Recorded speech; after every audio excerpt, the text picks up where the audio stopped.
Hello doctor గారు. Hello madam. So డయాబెటీసే కాదు, మిగతా కామన్ పీపుల్ ఎవరన్నా కూడా సమ్మర్ అనగానే ఫస్ట్ వాళ్ళకి రాగి జావ గుర్తొస్తుందండి.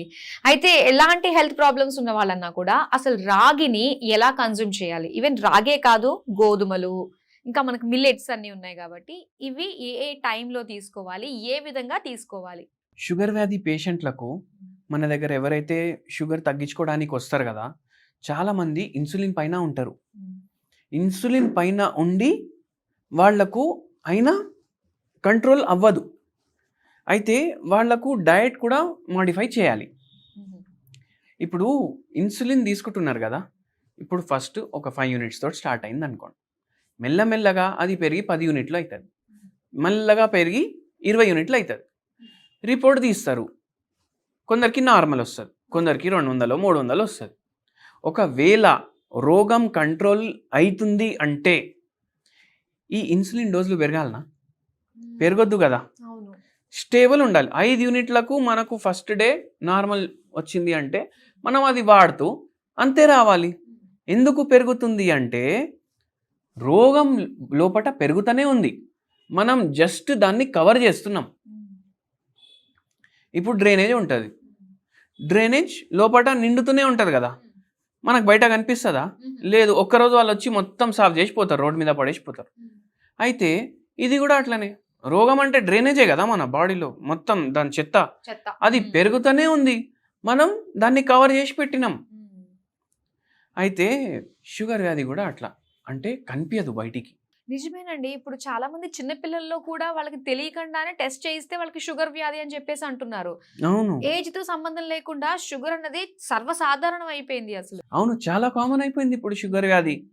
అయితే ఏందంటే ఇప్పుడు మీరు స్టార్టింగ్లో చెప్పారు చూడండి, ఈ రాగి జావ కానీ జొన్న రొట్టెలు కానీ తినాలి, చాలా మంచిది. కానీ దానికి తినే విధానం కూడా ఉంటుంది.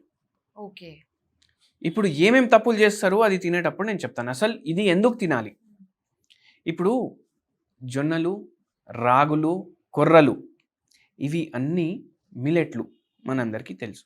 అండ్ ఏంటంటే ఇప్పుడు గోధుమ ఏదైతే ఉంటుంది కదా, అది ఎట్లుండాలి అని అనుకుంటాం మనం, రొట్టె చేసుకుంటే సాఫ్ట్గా ఉండాలి, జర స్వీట్ టేస్ట్ రావాలి నోట్లో అది తిన్నప్పుడు. మనం అది వండి పెట్టినాక చల్లబడిపోతే కూడా టిఫిన్లలో మనం ప్యాక్ చేసి తీసుకొని పోతాం, అప్పుడు కూడా సాఫ్ట్ ఉండాలి అని అనిపిస్తుంది. అయితే ఏమైందంటే ఇది చాలా ఒక 200-300 ఇయర్స్ నుంచి మనం ఎక్కువ వాడుతున్నాం. అంతకుముందు అందరు ఏం తింటుండే, రాగులు, జొన్నలు ఇవే తింటుండే. కానీ గోధుమ ఈ వెస్టర్నర్స్, పోర్చుగీస్, ఫ్రెంచ్, బ్రిటిషర్స్ వీళ్ళందరూ వచ్చి దీన్ని కామన్ చేసిండ్రు ఇండియాలో. అయితే బ్రెడ్ దాంతో తయారు చేసుకుంటారు కదా వాళ్ళు, వాళ్ళకి బ్రెడ్డే కదా గోధుమ పిండి, అట్లనే ఇక్కడ రూలింగ్ చేసినప్పుడు చేసిండ్రు. అయితే ఇప్పుడు గోధుమ పిండి సాఫ్ట్ ఉండాలి అట్లా. ఇప్పుడు ఏ చెట్లు పంట వస్తుంది కదా, ఇప్పుడు 2 రైతులు ఉంటారు, వాని దాంట్లో పంటలో సాఫ్ట్ వస్తుంది, వీని దాంట్లో జర స్వీట్ వస్తుంది. సేమ్ పంటే కాకపోతే వేరే వేరే పంట, వేరే వేరే పంట. ఇప్పుడు పక్క రైతు ఉన్నాడు, వాన్ పంట గోధుమది స్వీట్ వచ్చింది, ఇక్కడ ఉన్న గోధుమ ఏమో జర సాఫ్ట్ ఉంది. ఇప్పుడు మనకు ఎట్లాంటి గోధుమ కావాలి? సాఫ్ట్ కూడా ఉండాలి, స్వీట్ కూడా ఉండాలి. ఇవి 2 కంబైన్ చేస్తారు, పాలినేషన్. ఇవి 2 కంబైన్ చేసి మళ్ళీ దానికి వచ్చిన గింజలు ఉంటాయి కదా, దాంతో పంట తీస్తారు. సో ఇప్పుడు సాఫ్ట్ కూడా ఉంది, స్వీట్ కూడా ఉంది, కానీ పంట తక్కువ వచ్చింది, జర తక్కువ వచ్చింది. ఇప్పుడు ఏం చేయాలి? ఇంకొన్ని దగ్గర పోతారు. ఇప్పుడు ఒక ఎకరంలో ఒక 100 కిలో వస్తుంది అనుకోండి, 1 ఎకరంలో 300 కిలోలు వచ్చింది, అంటే పంట ఎక్కువ వచ్చింది కదా. ఇప్పుడు మళ్ళీ దాన్ని కూడా కలుపుతారు దీంట్లో, మళ్ళీ అట్లా దీన్ని ఏమంటారు? మాస్ సెలెక్షన్ అంటారు. మళ్ళీ ఇవన్నీ గింజల ప్రాపర్టీస్ అట్లా అయిపోతాయి. ఇప్పుడు ఎట్లా అయిపోయింది? పంట ఎక్కువ రావాలి, స్వీట్ ఉండాలి, టేస్ట్ ఉండాలి, అయితేనే మనం తీసుకుంటాం. సో అట్లా చేసి చేసి ఈ 3 ప్రాపర్టీలు ఎక్కువ చేయడంలో ఏమైందంటే దాంట్లో ఉన్న ఫైబర్ న్యాచురల్గానే తగ్గుకుంటా వెళ్ళిపోతుంది.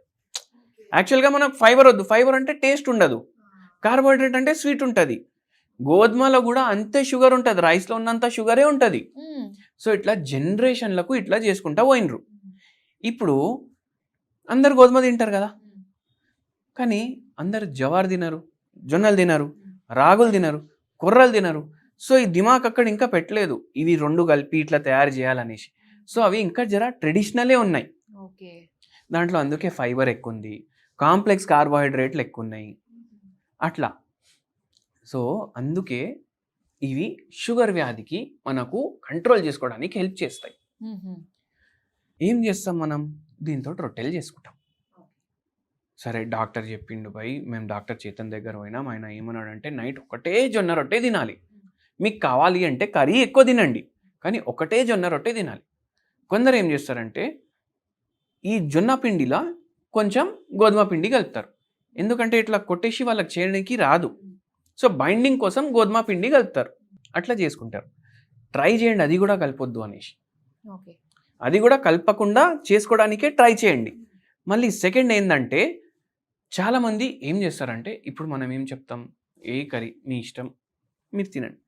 ఇప్పుడు నైట్ టైం మనం జొన్న రొట్టె అంటున్నాం, ఇప్పుడు ఇళ్ళకి మనం కర్రీ చెప్పినాం అనుకోండి, అందరు ఏమనుకుంటారు ఏదైనా కర్రీ చేసుకోవచ్చు. చికెన్ వండుకుందాం ఇవాళ, ఇంకొక రోజు మటన్ వండుకుందాం, ఇంకొక రోజు ఫిష్ ఫ్రై తీసుకుందాం, ఒకరోజు చికెన్ 65 తీసుకుందాం.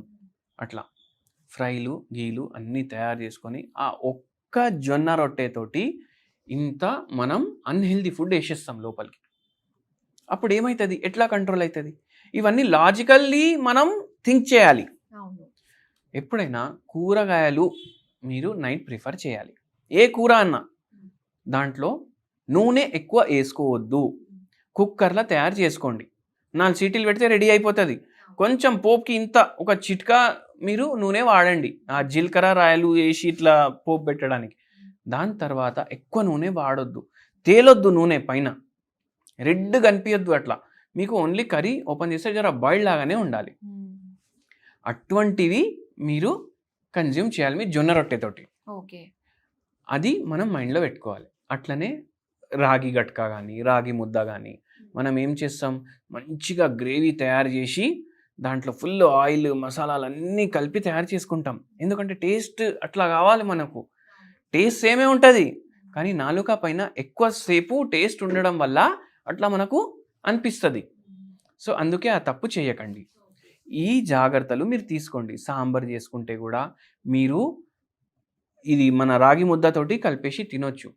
మళ్ళీ కొందరు ఏం చేస్తారు, పాలు కలుపుకుంటారు జావాలో, కొందరు పెరుగు కలుపుకుంటారు, కొందరు మజ్జిగ కలుపుకుంటారు. సో ఓకే, బట్ మీరు వెరీ ఇంపార్టెంట్లీ ఏంటంటే ఏది దాంతో తింటున్నారు అది కూడా ఆలోచించండి. అది ఓవర్ కుక్ అయిందా, అది నాన్ వెజ్జా, దాంట్లో ఆయిల్ ఎక్కువ ఉందా, ఇవన్నీ చూసుకోండి. కొందరు బయటకు వెళ్ళి కర్రీ ఆర్డర్ చేసుకొని తింటారు దీంతో, ఎందుకంటే ఇది దీనికి అంత టేస్ట్ ఉండదు కదా, అంటే ఆ టేస్ట్కి అలవాటు పడినా దాని తర్వాత ఈ టేస్ట్కి కష్టమవుతుంది. ఎట్లా అంటే ఇప్పుడు చిన్న పిల్లలు ఉంటారు కదా, పుట్టిన పిల్లలు అమ్మ పాలు తాగుతారు కదా, వాళ్ళకి 2 రోజులు మీరు పౌడర్ పాలు పెట్టండి, 4వ రోజు నుంచి వాడు మళ్ళీ అమ్మ పాలు తాగడు. ఎందుకు అంటే ఆ టేస్ట్కి అలవాటు అయిపోయింది, ఆర్టిఫిషియల్ టేస్ట్ కదా. సో అది మనం మైండ్లో పెట్టుకోవాలి. ఓకే, సో అయితే ఇప్పుడు ఎవరన్నా కూడా ఈ రోజుల్లో ప్రతి ఒక్కరు prevention is better than cure అంటారు కాబట్టి, సో ఎవరికన్నా కూడా ఖచ్చితంగా షూట్ అయ్యే ఛాన్సెస్ ఉంది షుగర్ అన్నది ప్రస్తుత పరిస్థితుల్లో ఫుడ్ హ్యాబిట్స్ వల్ల. సో ఇవన్నీ కూడా మీరు చెప్పే జాగ్రత్తలు ఇవన్నీ కూడా చూస్ చేసుకుంటే అటు షుగర్ ఉన్న వాళ్ళకి అటు రాబోయే రోజుల్లో షుగర్ వచ్చే వాళ్ళకి కూడా బ్యాలెన్స్డ్గా ఉంచుతుంది అనమాట. ఓకే, సో ఖచ్చితంగా ఇవన్నీ ఇన్కార్పొరేట్ చేసుకోవాల్సినవి. Thank you so much doctor గారు. ఏం తినాలి ఏం తినకూడదు అనే విషయాలు మాకు తెలియజేసినందుకు ధన్యవాదాలు.